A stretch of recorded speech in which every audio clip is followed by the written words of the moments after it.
Hello everyone and welcome. In this video we'll be track testing and off-road testing the 2015 Toyota Tundra TRD Pro. This is a pickup from Toyota featuring a 5.7 liter V8 engine producing 381 horsepower and 401 pound-feet of torque, which I'll be comparing to the Ford F-150, the GMC Canyon, and the Ram 1500 Eco Diesel. Starting with the drawbacks, the Tundra is easily the least fuel efficient. With a combined fuel economy rating of 15 mpg, it's 5 miles per gallon less than the next lowest competitor, and its highway rating is 10 miles per gallon worse than the Ram. It's by far the heaviest of the group at just over 5,600 pounds and was more expensive than the Ford or GMC. That said, it offered the highest ground clearance of 10.6 inches, the second best towing capacity at 9,800 pounds, and was the most powerful truck in the group.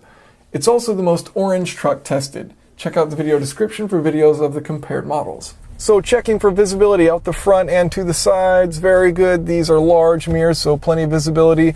Looking back, also great looking out the rear, and checking the blind spot, plenty of visibility overall. So acceleration testing in the Toyota Tundra TRD Pro as compared with the other pickup trucks here.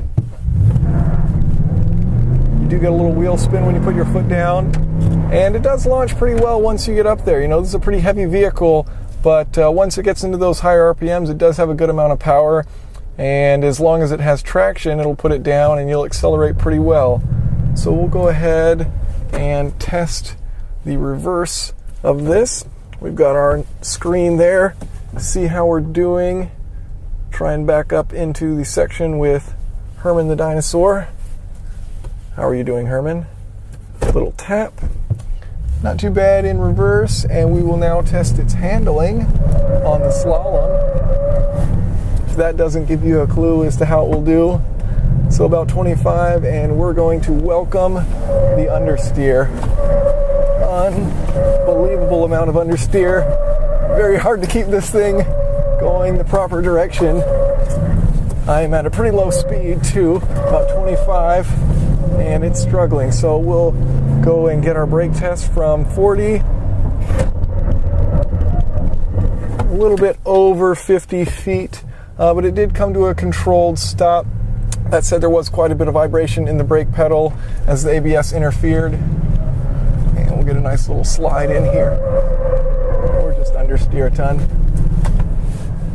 Okay, off-road testing the Toyota Tundra TRD Pro. I'm going to see if I can do this whole thing with it in just rear-wheel drive, as everything's been pretty easy to get through this in with four-wheel drive, so why not make it a little bit more challenging? See if we do encounter any wheel slip, anything like that.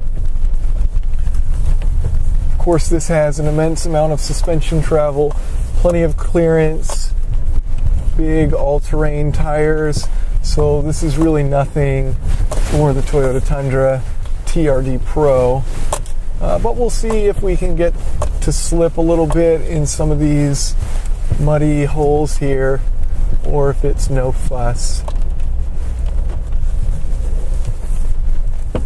So our first water crossing, fairly deep, but not really deep for this. And we'll come up to another one here and see if, now the steering ratio on this is pretty high, so you got to turn the wheel quite a bit in order to get through this. So we'll come to a stop here in the water and then just lightly accelerate and see if there's any wheel slip. Didn't seem to be any issues getting out with just the rear wheels, which don't have, you know, all the weight on them, and it's only those two rear wheels powering it, so certainly could slip, but no fuss from it. Good all-terrain tires. Very capable vehicle. And we'll come around this bend here. This thing is pretty large. So that's the one really restriction as far as off-road, is just the sheer size of this thing.